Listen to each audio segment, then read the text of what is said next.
Yes, father confirm. It's your boy Foxy P in the building. I like your boy. The chopper of Yam and the fryer of plantain. Yes, 1995, 1999 Gidigbo champion. First Igbo governor of Lagos State. Baba say yes, can I say yes, we fit. Yes, father confirm. Yes, father confirm. Welcome to another episode of Africa Today's Show with your top Foxy P in the building. I like your boy. Chopper of Yam and the fryer of plantain. Bringing you another episode of your amazing new show on this YouTube. Ginger confirm. Ladies and gentlemen, boys and girls, I want to appreciate everybody that's followed me on Twitter, the Fox himself, on Instagram, the Fox himself, and also on Snapchat, comedian Foxy P. That's the name I had to use because somebody used the Fox himself. I don't know why, but God bless that person. Confirm. A lot of the people, like this evening, I was gingering myself, playing some music and everything else. And I think some of the ATS people, they knew that I was in the studio. They're like, Father, how far Africa Today Show? And I started using it to play nonsense play. And I hit somebody else. They're like, how far with the Africa Today Show? Are you recording? I was like, look, I've noticed that the views of Africa Today Show has been going down. And basically, I can't keep doing videos when people are not really watching. How many people have you told to watch this show? How many people have you encouraged to get on board? So since you are not there to ginger me myself, you know what? I'm going to focus on Instagram people who are giving me my double tap and giving me my viewership. And that person now came and said, Foxy P, how far now? I think his name is Hawkins. Like, Foxy P, how far now? When you go do this next Africa Today show now, give something for the boys now. I was like, look, since we don't watch this show now, you've been taking from me. I've done 101 episodes. Not once will you ever give me ordinary Hawkins square biscuit to chop. All not play, all not play. I even told somebody I'm no more doing ATS, all not play. I was just playing with you guys. Because in my mind, I'm like, when people see me getting dressed, I'm putting on my tie and everything, I'm inside the studio, you should already kind of like be gingered that Fox P is about to come through. So please, man, I know vex. Let's jump right into it because a lot of things have been happening crazy. One of the craziest things that just happened is the fact that I just recorded this whole video. This whole entire video I spoke for almost 30-something minutes, only to find out that it didn't. The hard drive was not recording. Can you imagine that nonsense? So there's no video to put inside the computer, so I have to now do it all over again. I started that video around like 2 in the morning. Right now, it's almost 4:30 a.m. I don't even know how I'm going to handle tomorrow's work, but God is with me. Let's go ahead. Too many things have been happening in Africa. Crazy. Let's start from Burkina Faso, where something very interesting happened. You guys are following the story. I got put it out there for you guys. Basically, you had the military administration that had been ruling Burkina Faso for a long time.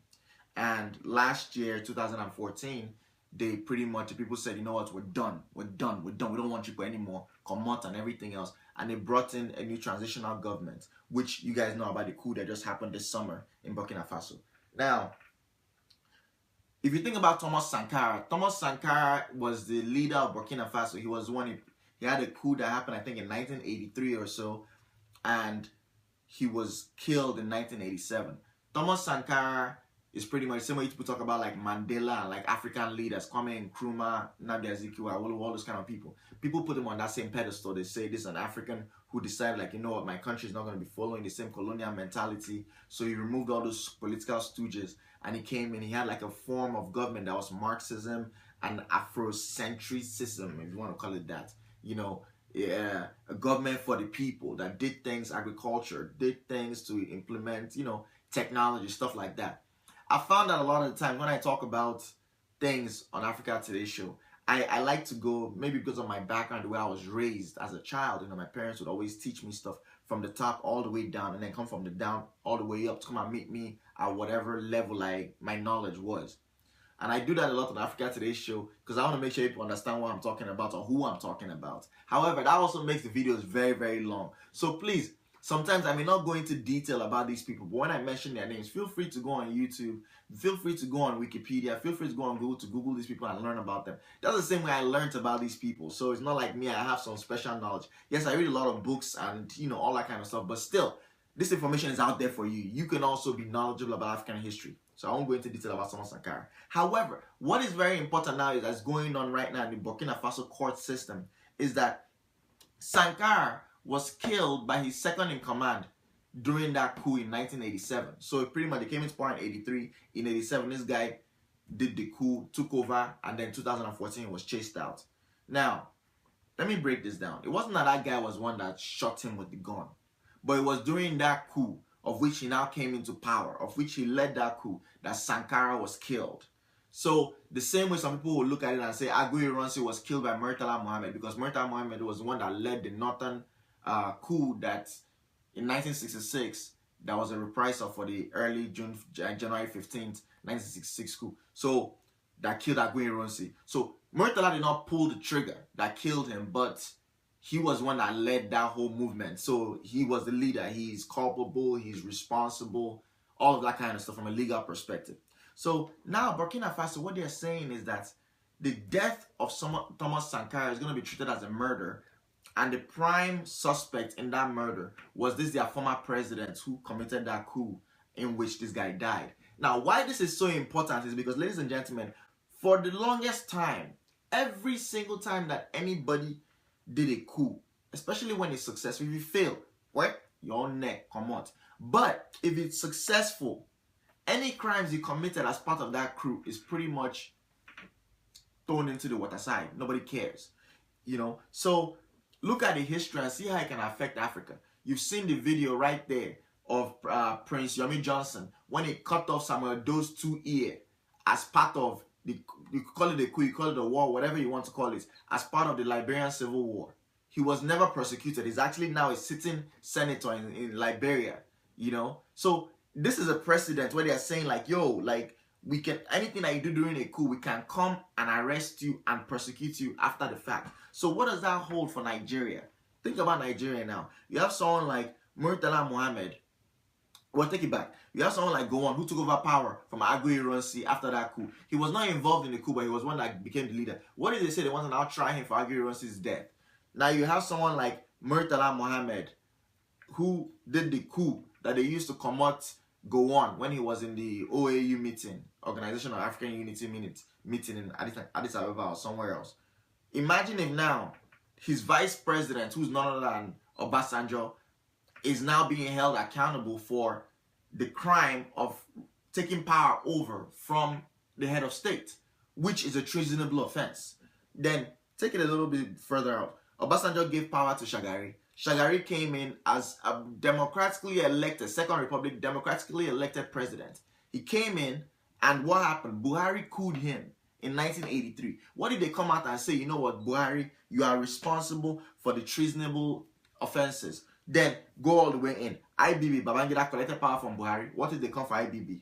Think about Abacha, for instance. Now, Abacha collected power from Shoneko. Abacha is dead now. But Dia was there. Danjuma was there. A lot of those high-ranking generals who participated in that coup are still alive till today. So it's a very interesting dynamic to see what happens. I'm curious, and I wonder if you guys are curious too. Now, let's jump into some more African things that are happening. Bring it home to Nigeria. I don't know whether you guys are following this Biafra story. It hurts me, it irks me, it annoys me to even talk about it. I have said I'm never going to talk about Biafra anymore. But there are some things that happened recently. Number one, a court came out and said that the Nigerian defense people at DSS, I don't even know what it stands for. You know how I feel about all these acronyms, DSS, MNI, who cares? They're the ones that are holding Nnamdi Kanu, the Neo Biafra guy. Basically, they came out and they said, look, the courts came out and said you cannot hold this guy anymore, you know, without pressing any charges. So the charges that you pressed against him, there's nothing stands, so leave him alone and set him free. The very next day, DSS came out and they said, boom, prosecution has new charges of treason, which is something we talked about on Africa Today show. I hope you guys are excited when you guys listen to this show and you're like, these are the things we already talked about. And that's what's happening now. Oh, I already knew that was going to happen because we already talked about it on Africa Today show. It's a beautiful thing. So anyways, this dude is now being held under treason, and the news now broke from out of nowhere. I wasn't even expecting this, that he actually wrote a statement on October 23rd when he was in custody, apologizing to Buhari, apologizing to the Igbo leaders, apologizing for all the things that he said about Nigeria, calling it a zoo and everything else. And I was like, hold on, pause.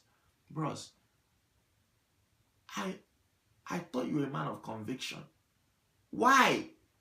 Ordinary one bulala and then wipe you in custody.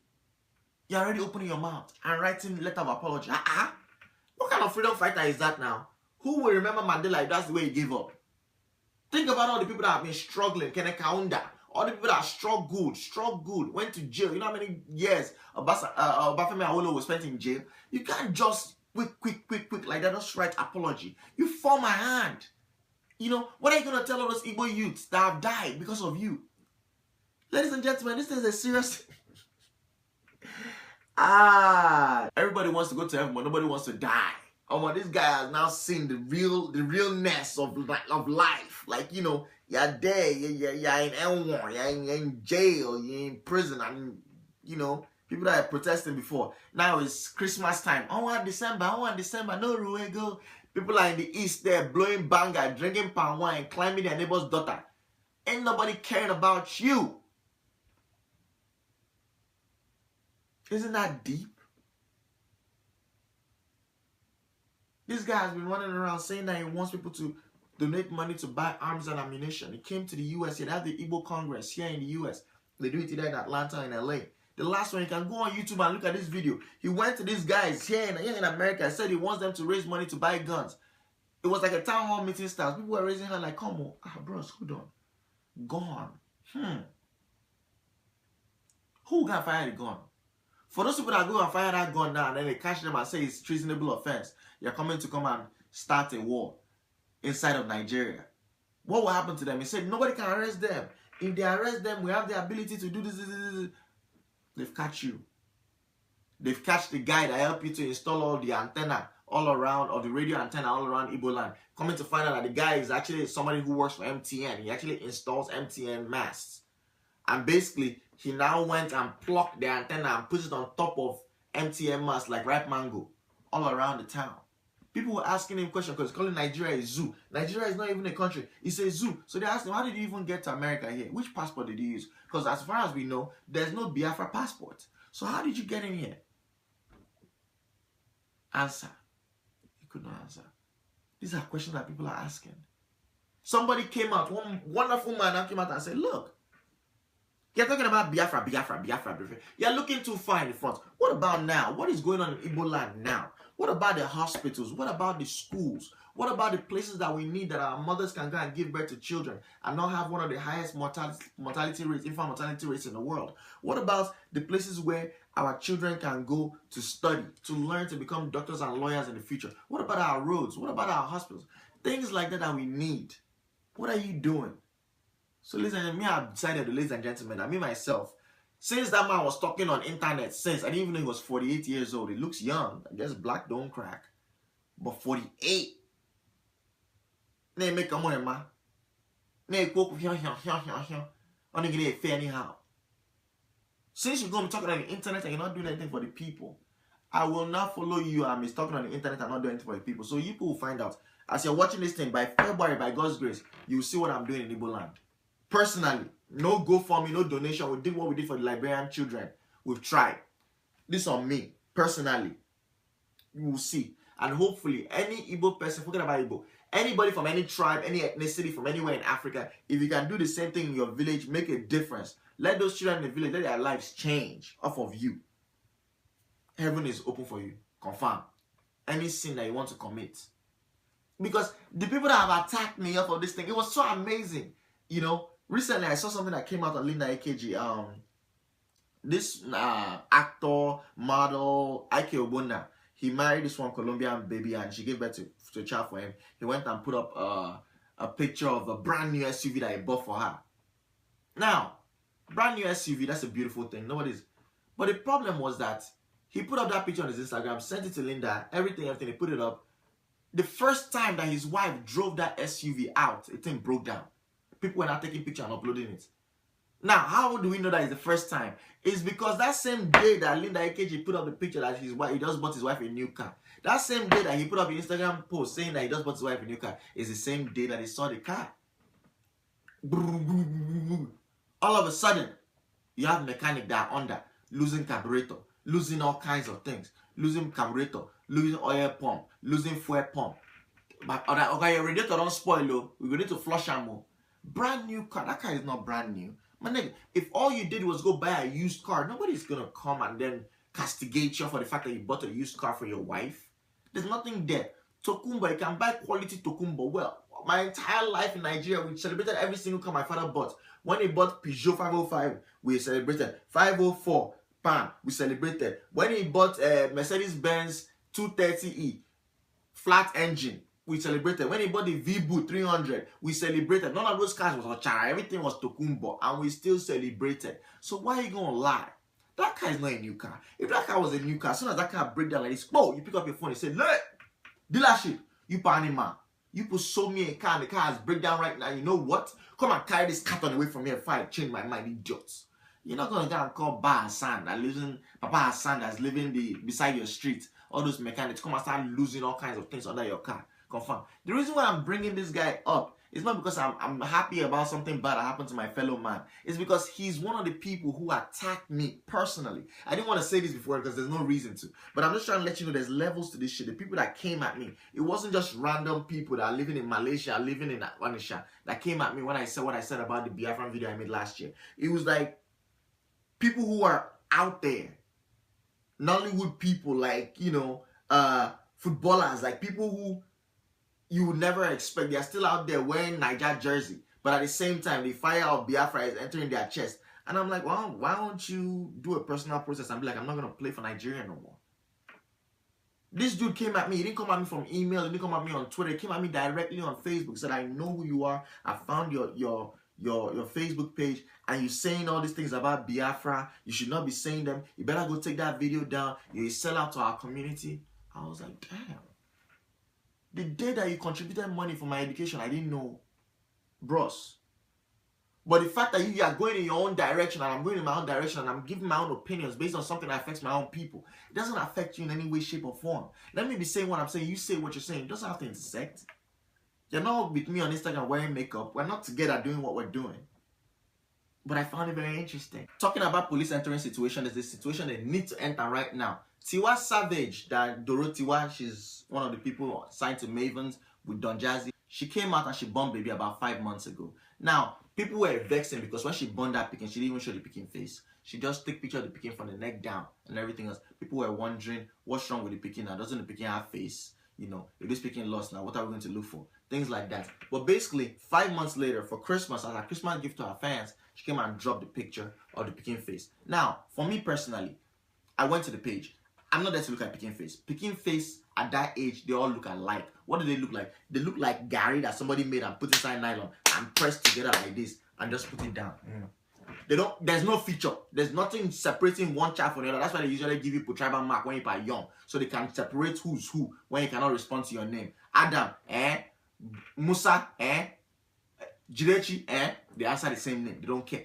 Children, they don't know anything. Just breast put inside their mouth. So I didn't go to look at the pikin face. What did I go to look at? I went to look at the comments because I trust my Nigerians with their bad mouth and they did not disappoint. I need to deliver. Confirm. The first post that I saw that almost killed me was when somebody said, Tiwa, I know why you didn't put up this pikin picture since so. This pikin is not worth being uploaded on Instagram. I said, hey, the hate is real. But it's the second one that cut my throat. Somebody came and said, Tiwa, no wonder you be spending so much time inside that studio. I still say this pikin get Don Jazzy nose. Aye!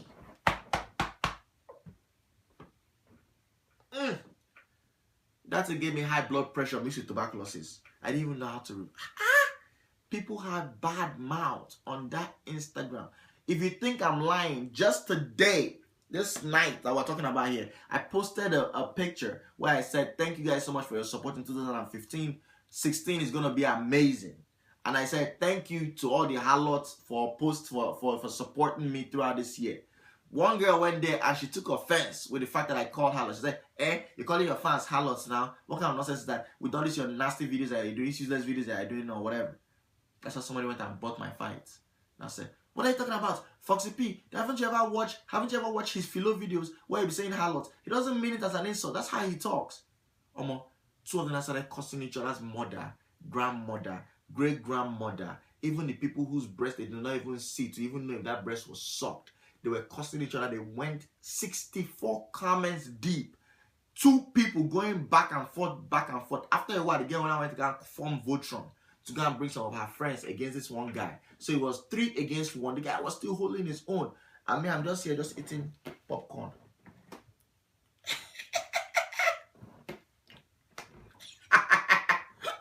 That joke was so funny.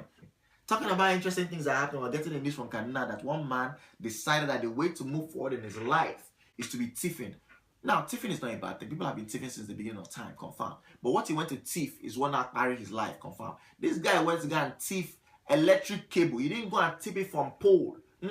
He went inside the NEPA substation, went inside there. He didn't just go tip any kind of wire. He went to go and take the copper coil, the one that they put on the ground, that grounds all the high tension. He went to go and saw that thing, to go and pull it off, to go and sell it, to go and, I don't know what they want to use it and do. Maybe they want to use it and they want to melt it and do hanger. Maybe they want to melt it and do spoon. People using each rice in wedding. But this thing now carried the guy, as in the energy from that. It was like Star Wars, Star Trek. He was watching it in his brain. So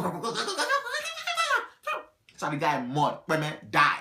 End of life, waste of life. Talking about wasting things, we're getting the news from Kenya. That one guy, Godfrey, was so mad, so angry, so pissed at his wife. What did his wife do? She went to church. Now, going to church is not a bad thing. You cannot fault anybody for going to church. But the main thing that pained the guy is that his wife, on going to church, took the money that he left in the house. He just received a loan for equivalent of 350,000 naira that he wanted to use for his business. You know what the wife did? The wife took that money and went and gave it as offering in church. For God to bless them. Oh, they're calling my name. I knew they'd call my name. I know here and that narrow see. They can't find me. It's not today. And I go mad already. So the thing is this: his wife went and gave that money as tithe offering. So the guy came back and his wife is there. She's praying to God. She's sprinkling holy water all around the house. She even had the audacity to come and even rub anything else on his head. And he's like, baby, what are you anointing me for? She said, because the blessings that are coming to us. He said, what kind of blessings? I went and sowed seed. What do you sow seed? I went and gave them a $350,000 naira equivalent. 350,000 naira equivalent. And the guy was like, hold on. It's one thing to sow seed. It's another thing to go and take a whole lorry full of yam and dig hole inside and put it inside as seed. Yeah, an arm robber. And that place he took that money to, those people are arm robber. So the guy went and called police. That's how police now entered the whole situation. Confirmed. But anyways, I'm not going to leave you guys on a bad note. The new year is coming around. January 1st. Please, please, please, if you're a Christian, go to church. If you're a Muslim, go to mosque. If you are turning up that night, take a second and just take a quiet prayer to thank God for keeping you alive this whole year and taking into the new year. If you don't believe in God, just reaffirm. Just say things, positive things into your life. I'm going to have a good year. This year is going to be amazing. It's going to be better than last year. Things like that. If you look at the wall behind me, you know, besides people like signing the wall, I also write a lot of things to myself. You see me, I'll be like, you know, do work, DWAD, do work all day. That's March 11th. I have You Are Who You Think You Are. That's July 2014. So you are who you think you are means, like, you know, if you're positive, you'll be a positive person. If you're negative, you know, you'll be a negative person. So whoever you think you are is who you are. And a lot of these things that I wrote were usually times when I spent a lot of time inside this studio just wondering, like, what's the next step? What's going to happen? How are we pushing this game forward? How are we elevating what we're doing? So, you know, when I write those things in my time of personal struggle per se, next time when I now go through a difficult time and I'm sitting down here, all I have to do is look at these things and just reaffirm them and be like, look, at that time, you know, I have something that I wrote before APC Houston. This is on the 17th. APC Houston was on the 20th of March this year. I wrote APC Houston Fire. You know, greatness will be achieved. Stuff like that. I said that 3 days before the show. I didn't think that show was going to happen. I mean, the budget for that show, I hadn't paid my mortgage for 3 months leading up to that show. I'm getting calls from all kinds of numbers. I hadn't paid car notes. I hadn't paid insurance. You know how it is when you don't pay insurance. Like, it's not just the insurance company coming for you. Like, the government is sending you letters saying you can't even use that car. Even when we drove the cars to the airport, I was afraid that what if they come and impound the cars? Like, if they come and, like, tow the cars, like, you know, and the show ended up happening because the budget for these shows are crazy.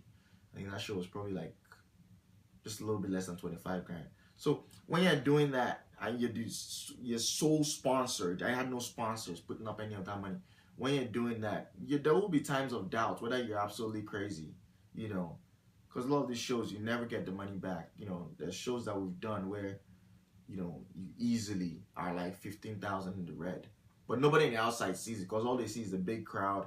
But when you think about all the people you are flying internationally, all the hotels, food, the hall, it can just add up to become too much. But nobody knows. Nobody sees it from the outside. This is just on the inside, you know. We're doing that work because I want to elevate the art form. I mean, we will get there. It's going to happen, without a doubt. It's not by, you know, it's by God's grace. But it wasn't an accident that Huffington Post and all those other people were at the last show, and it's just gonna get bigger, you know. With the sponsors we're looking at like U.S. Army and like Pepsi and like, you know, major like heavy hitters, Bank of America. I mean, the seed that we've sown is definitely going to pay off.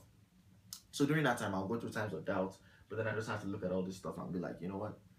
If then I could do it and I wrote this thing and it happened, why doubt myself now? There's no reason to, you know? So just those affirmations are very, very important. But as I talk whenever I end this show, anything when no die in a Voltron, and when in doubt, that breast, ginger.